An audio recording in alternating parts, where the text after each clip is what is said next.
અમદાવાદ મિત્ર ન્યૂઝમાં આપનું સ્વાગત છે।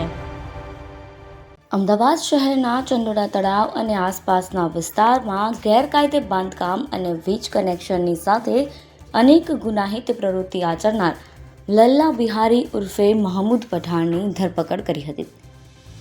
ત્યારબાદ કોર્ટે તેના 6 દિવસના રિમાન્ડ મંજૂર કર્યા। આ વચ્ચે અમદાવાદ પોલીસની ટીમ લલ્લા બિહારી અને તેના પુત્રને લઈને ચંડોળા વિસ્તારમાં પહોંચી અને ઘટનાનું રિકન્સ્ટ્રક્શન કરાયું। ચંડોળા વિસ્તારમાં દબાણ કરનાર લલ્લા બિહારી અને તેના પુત્ર ફતેહ મોહમ્મદને લઈને પોલીસ ચંડોળા વિસ્તારમાં પહોંચી હતી। આ વિસ્તારમાં લલ્લાએ કઈ રીતે કઈ જગ્યાએ દબાણો કર્યા હતા તે તમામ જગ્યા પર પોલીસ તેને લઈ ગઈ અને નિવેદન નોંધ્યા।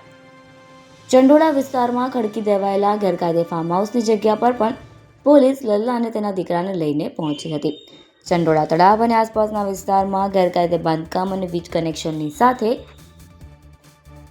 અનેક ગુનાહિત પ્રવૃત્તિ આચરનાર લલ્લા બિહારીની ધરપકડ બાદ પોલીસે શરૂ કરેલી પ્રાથમિક પૂછપરછમાં ચોંકાવનારા ખુલાસા થયા।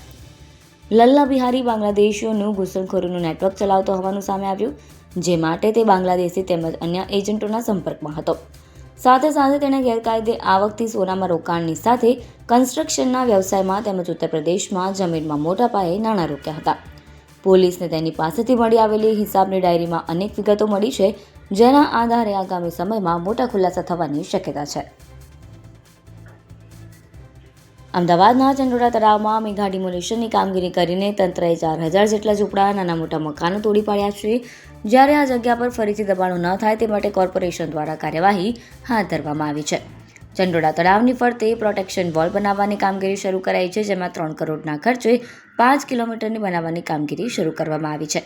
કલેક્ટર અને મ્યુનિસિપલ કમિશનર દ્વારા તળાવની બાઉન્ડ્રી નક્કી કરવામાં આવી નથી, તેવામાં કોર્પોરેશન દ્વારા ચંડોળા તળાવ ફરતે પ્રોટેક્શન વોલ બનાવવાની કામગીરી શરૂ કરવામાં આવી છે। અહેમદાબાદ મિત્ર ન્યૂઝની યુટ્યુબ ચેનલને સબસ્ક્રાઇબ કરો અને બેલ આઇકોન જરૂરથી દબાવો, જેથી દરેક મહત્ત્વના વિડીયોની નોટિફિકેશન તમને મળતી રહે।